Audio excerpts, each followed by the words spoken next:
अस्सलाम वालेकुम my dear student, क्या हाल चाल है आपके? ठीक ठाक? आज पढ़ने का मूड है, कुछ सीखने का मूड है? Yes, very good. आज हम जो पढ़ेंगे हम लोग जो हमारा आज का लेक्चर है वो एंगल ऑफ एलिवेशन यानी कि एक्सरसाइज 7.5 के मतलब है। और 7.5 की जो वेटेज है वो 4 मार्क्स की है। सब्जेक्टिव पार्ट 100% जो है वो एग्जाम में आएगा। अब उसमें आपने क्या करना है, इसका जो पेयर बनता है वो चैप्टर नंबर 13 के साथ है। पोजीशन जो बनती है वो क्वेश्चन नंबर 8A है। कौन सा है? 8A। आज हम एक्सरसाइज 7.5 की तरफ, और उसका पेज नंबर आप देखें 169। क्वेश्चन नंबर 1, 2, 3 और 4 ये आज के लेक्चर्स में है। और डेफिनेटली आपने आज की वीडियोस को शेयर भी करना है, और अगर आपने बहुत कुछ सीख लिया या थोड़ा सा भी सीख लिया तो प्लीज़ इसको लाइक भी करना। रेडी? बुक ओपन कीजिएगा, कुछ स्टेटमेंट्स आप सामने रखिएगा। नंबर 1, डायग्राम बनी है, ठीक है। आपने यहाँ जो है इसको सॉल्व करने के लिए अगर आप एग्जाम्पल भी देखें तो विजुअलाइज डायग्राम बनाई गई है।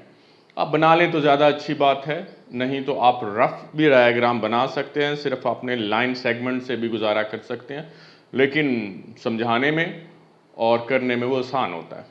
मैंने वो अल्फ़ाबेट भी वही यूज़ करने या वही कर रहा हूँ जो कि आपके लिए आसानी हो। फर्स्ट क्वेश्चन, बुक ओपन कर ली, रेडी? क्वेश्चन जाने से पहले एक चीज़ मैं आपको बताना चाह रहा हूँ। 7.3, 7.4 आप वीडियोस को देखिएगा, प्लेलिस्ट में जाएं, वहाँ से भी आपने सीखना है। फिर ही अच्छा लगेगा ना कि आप यही तो नहीं है कि 7.5 पे ही पे जंप कर लीजिए।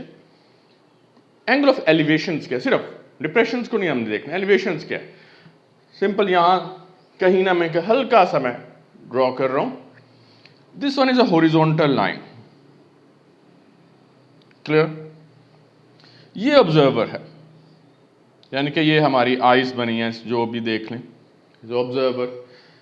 इससे हॉरिजॉन्टल लाइन से अपर पे कोई भी आप चीज देखना चाहते हो, ये कोई भी है, सन है या जो भी है, ये जो एंगल बनेगा हॉरिजॉन्टल लाइन और जिस चीज को आप देखना चाहते हो, this one is said to be a angle of elevation.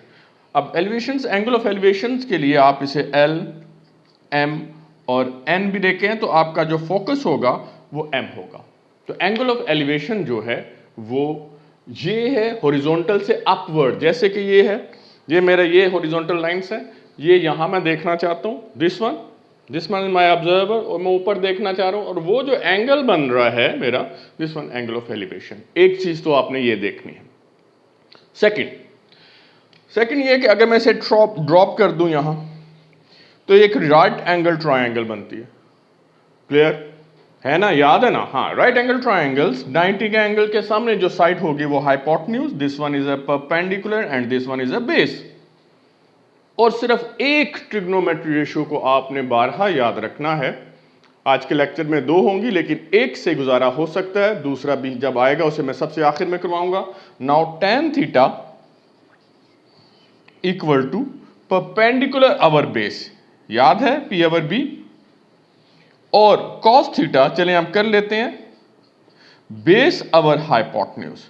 इन दो चीजों को आपने याद रखना है, इन दो एंगल्स का या ट्रिग्नोमेट्री रेशियोज को आपने याद रखना है। tan perpendicular state this one, और हॉरिजॉन्टल, इन दोनों की जो रेशियो है, लेकिन ये है कि परपेंडिकुलर ऊपर आना चाहिए। अल्फाबेट में याद हो, रिवर्स चलना है, P parrot, B ball, bat कुछ भी नहीं है, P over B tan theta, और cos है B अवर हाइपोटेन्यूज। रेडी? 2 चीजें आपने सीख ली, एंगल ऑफ एलिवेशन और tan और cos की ट्रिग्नोमेट्री रेशियोज में। अब आए क्वेश्चंस की तरफ। Now first one, find the angle of elevation. ये लें जनाब, पहला ही काम जो आपने सीखा, angle of elevation of the sun, this one is अ सन। अच्छा बना है, ठीक है। If 6 फीट मैन, मैन हंसना नहीं है भी, आप भी बना के दिखाइएगा। This one is a 6 feet. ठीक हो गया। कॉस्ट एट शेडो, शेडो बनता है कितना, एसएम कितना है 3.5 फीट, यहां 3.5 फीट लिखते हैं। क्या फाइंड आउट करना है आपने, फाइंड आउट क्या करना है, एंगल ऑफ एलिवेशन, यानी कि ये देखें ये इनिशियल या हॉरिजॉन्टल लाइन, ठीक है, ऑब्जर्विंग आपकी ये है, यहां से मैं अगर इसको इसके साथ मिलाऊं तो ये जो एंगल है आपका this one is said to be angle of elevation. ये आपने फाइंड आउट करना है। याद रखिएगा राइट एंगल ट्रायंगल्स की प्रॉब्लम्स हैं, उसकी application. This one is a perpendicular, this one is a base and this one is a hypotenuse. Perpendicular, a base, a hypotenuse. Clear हो गया। राइट एंगल 90 का है ये वाला एंगल, दिस वन इज अ 90। अब गिवन में क्या है, एक अच्छी और बेहतरीन प्रेजेंट, इसी तरह आपने डायग्राम बना लेनी है। गिवन में क्या है, हाइट ऑफ द मैन, मैंने mn लिखा, हाइट ऑफ द मैन यहां mn कर लीजिएगा, वहां लाइन सेगमेंट कितना है 6 फीट, क्योंकि स्टेटमेंट प्रॉब्लम्स हैं, वर्ड प्रॉब्लम्स हैं, उसको स्टेटमेंट लिखना जरूरी है, 4 मार्क्स हैं। Shadow of the man ms, this one 3.5। हमें रिक्वायर्ड क्या है, एंगल MSN, ठीक है, MSN एंगल ऑफ एलिवेशन, जहां ऑब्जर्वर मौजूद है, MS। Now required measurement angle MSN, ये हमें रिक्वायर्ड। नाउ स्टार्ट करें अब। नाउ सिंस कौन सा है, परपेंडिकुलर और बेस, क्या याद करवाया था, tan थीटा, परपेंडिकुलर है और बेस है, यानी कि जहां गिवन चीज है उसी को रेशियो का सामने रखिएगा, perpendicular base tan theta, perpendicular और base tan theta. Now tan theta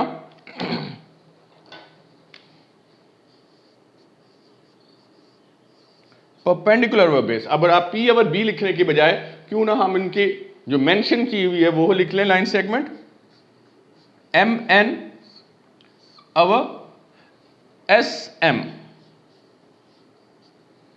यहां आपके लिए लिख देता हूं परपेंडिकुलर अवर बेस। अब इसमें वैल्यू फीड कर दें, यहां सिंस का वर्ड इस्तेमाल कर लें। Now tan theta equal to mn कितना है 6, यूनिट लिखने की जरूरत नहीं है, sm कितना है 3.5। नाउ थीटा फाइंड आउट करना है, tan थीटा नहीं फाइंड आउट करना। Now theta equal to tan inverse, calculators में इसके फंक्शंस मौजूद हैं, 6 डिवाइडेड बाय 3.5, कैलकुलेटर यूज कीजिएगा।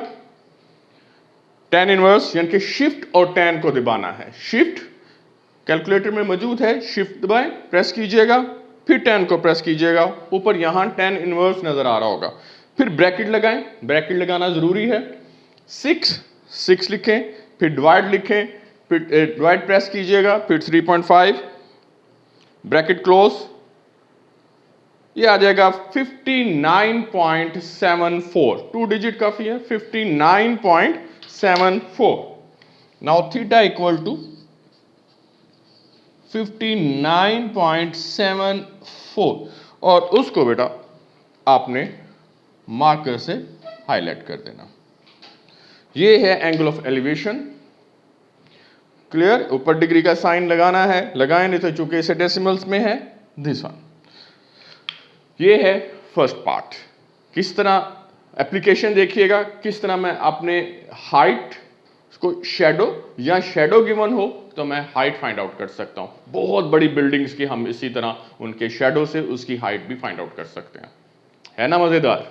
क्वेश्चन नंबर सेकंड लाइक कर दिया, करें फिर क्वेश्चन नंबर सेकंड पे चलें। यस, नंबर सेकंड आ गया जनाब, वही जो हम लोग पहले डिस्कस कर रहे थे।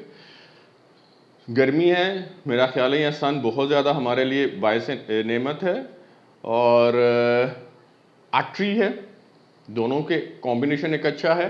40 मीटर शेडो है उसका, ये ट्री हो गया। Angle of elevation of the sun 25 degree है।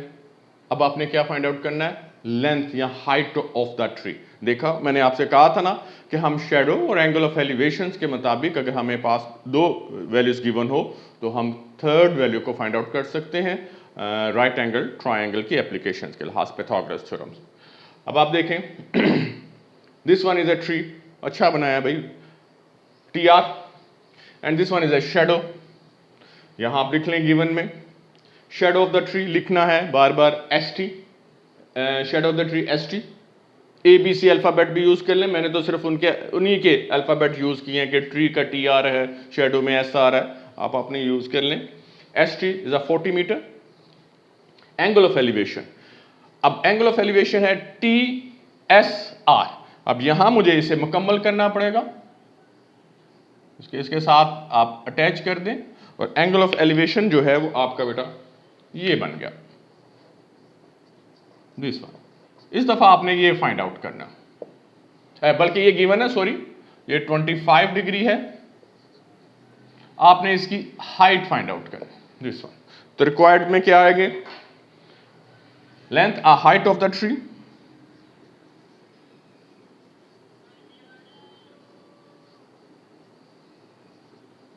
ये आ गया हाइट ऑफ द ट्री। क्या मेंशन किया अब आपने, यस टी आर या आर टी, ये फाइंड आउट करना। फिर आप देखें, फिर हम देखते हैं कौन सी बेस है, कौन से हाइपोटेन्यूज है, कौन सा परपेंडिकुलर है। 90 का एंगल हमारे पास ये छुपा हुआ है, इसके ऑपोजिट चूंकि एंगल सबसे ग्रेटर है तो उसकी ऑपोजिट साइड सबसे ग्रेटर होगी और वो हाइपोटेन्यूज।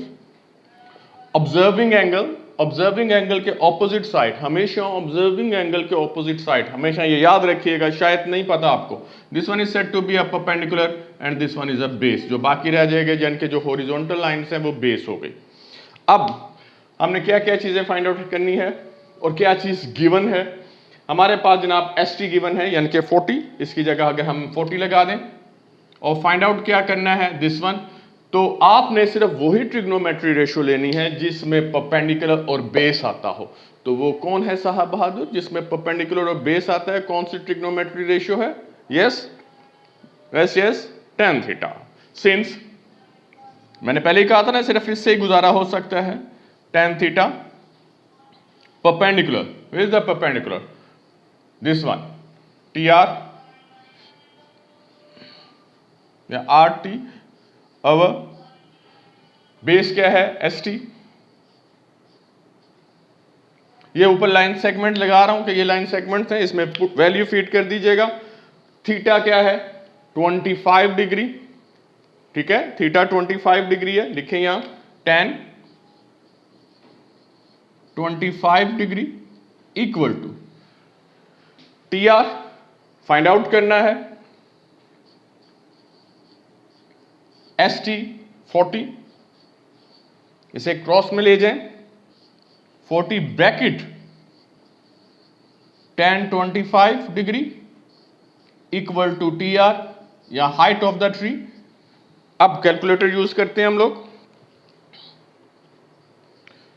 जी, 40 tan, पहले tan 25 की वैल्यूज ले लें, या डायरेक्ट भी है कैलकुलेटर्स में मिल जाता है।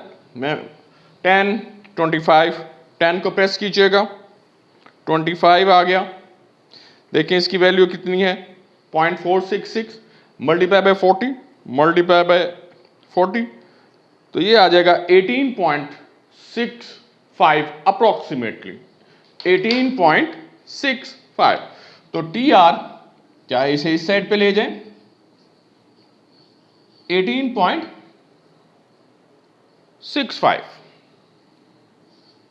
अब इसकी यूनिट को देखिएगा, जो यूनिट यहां उन्होंने मेंशन की है उसी यूनिट को आप ले जाएं, इट्स अ मीटर। अब इसे आप ब्लॉक कर दीजिएगा, देखें जनाब वही फिनोमिना, वही मेथड, अच्छा भी लग रहा है कि जल्दी से सॉल्व भी हो रहे हैं। अब आते हैं क्वेश्चन नंबर 3 की तरफ। थर्ड में क्या है, ये 15 चैप्टर में भी मौजूद था साथ, ये जो लैडर है ना ये हमारे जान नहीं छोड़ रही। 15 चैप्टर में था, है ना, पाइथागोरस थ्योरम्स में भी लैडर वगैरह वो सारा कुछ अब भी है। अब देखें मेथड, देखें मैथ हमारे कितनी हेल्पफुल है। जो सा मेथड आपको पसंद है आप यूज कर सकते हैं। नाउ 20 फीट लैडर, ये मैंने लैडर बना दी, ठीक हो गया, LA मेंशन कर दिया। और वो लैडर जो है एक वॉल है, उसकी बॉटम से जो है अगर ये 20 है फीट, तो उसकी बॉटम से वो है वॉल के जो एच है और उसका जो डिस्टेंस है लैडर के साथ वो 5 फीट है। ये आ गया। फ्रॉम द आपने क्या फाइंड आउट करना है, अगेन क्या, angle of elevation, this one, ये एंगल ऑफ एलिवेशन, ये आपने फाइंड आउट करना है, यानी कि थीटा। क्या बन रहा है यहां हम लिख लेते हैं, एंगल ऑफ एलिवेशन में देखें कहां है ऑब्जर्विंग, एल पे WLA, मेजरमेंट एंगल WLA, ये आपने फाइंड आउट करना है। क्लियर, इसे हम थीटा भी कह सकते हैं। अब आपने देखें इसके मुताबिक राइट एंगल ट्रायंगल के मुताबिक this one is a perpendicular, this one is a base and this one is a hypotenuse. कौन कौन सी दो साइड्स या कोई भी चीजें गिवन है जेन में ले आए, एक बेस है और एक हाइट है। तो इसका मतलब है 3 ट्रिग्नोमेट्री रेशियो में से, आज तो हमने 2 ही की है ना, 2 ट्रिग्नोमेट्री रेशियोज में एक जो था वो परपेंडिकुलर अवर बेस था, वो tan था, और एक बेस अवर हाइपोटेन्यूज था, क्या था, cos। तो इसका मतलब है cos थीटा जो है आपने इसे इन्वॉल्व करना है, इसके अलावा कोई और, यानी कि आपके जेहन में ना सर हमें कैसे पता लगेगा, तो डेफिनेटली आपने देखिएगा जो गिवन डाटा है वो जहां ट्रिग्नोमेट्री रेशियो में फीड होता है बस आपने वो पिक कर लेना है, base hypotenuse cos। Since solution में हम आएंगे सिग cos थीटा क्या है, बेस, यानी कि यहां मैं लिख रहा हूं बेस अवर हाइपोटेन्यूज। अब हमारी बेस क्या है, LW, और यस हाइपोटेन्यूज है LA, इसमें वैल्यू फीड कर दें। cos थीटा तो हमने फाइंड आउट करना है, LW जो है वो 5 है और LA जो है वो 20 है, तो ये 1/4 या 0.25 आ जाएगा। Now theta is cos inverse, चूंकि थीटा हमने जानना है, cos थीटा नहीं हमें चाहिए, हमें सिर्फ थीटा यानी कि एंगल ऑफ एलिवेशन चाहिए, इनटू 1/4 या 0.25 लिख लूं मैं। अब आप कैलकुलेटर यूज करें। Now theta equal to shift cos by, yes shift cos, shift का बटन यहां भी रिवर्स हो, फिर cos, फिर 0.25, यस कीजिएगा, शिफ्ट cos 0.25,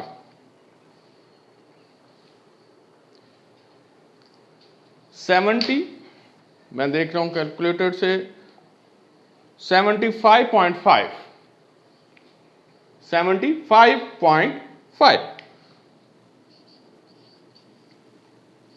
डिग्री। अब इसे आपने क्लोज कर दीजिएगा।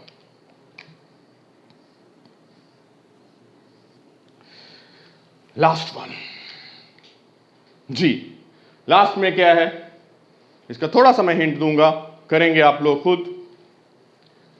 The base of the rectangle figure, this one is a rectangle, इसकी बेस जो है वो 25 फीट है। कितनी है, 25 फीट, यहां 25 आ गया, और इसकी हाइट जो है वो 13 फीट है, ये 13 फीट आ गए। आपने इसके डायगोनल की बेस के साथ, this one is a diagonal, BH is the diagonal, और बेस जो है वो BE है, इसके साथ जो एंगल क्रिएट हो रहा है, ये एंगल डेवलप हो रहा है, उसको आपने फाइंड आउट करना है। कर सकते हैं, मुझे तो नहीं आता, लेकिन क्या है रिक्वायर्ड में आप देख लें, मैं वो रिक्वायर्ड लिख लेता हूं, measurement angle EBH,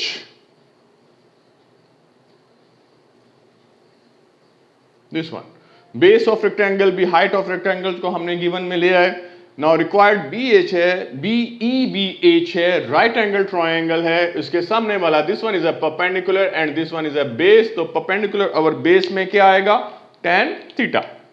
now tan theta equal to perpendicular H E और बेस बी ई, इसमें वैल्यू फीड कर दें।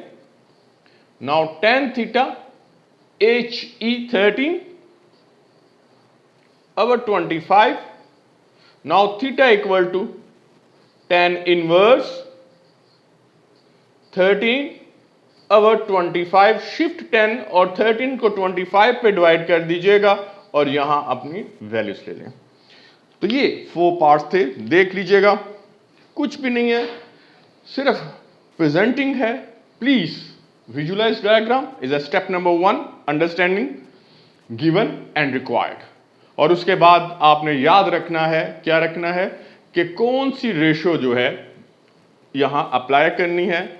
मोस्टली tan थीटा यूज हो रहा है, इसके अलावा cos एक पार्ट में है और एक पार्ट में शायद साइन है।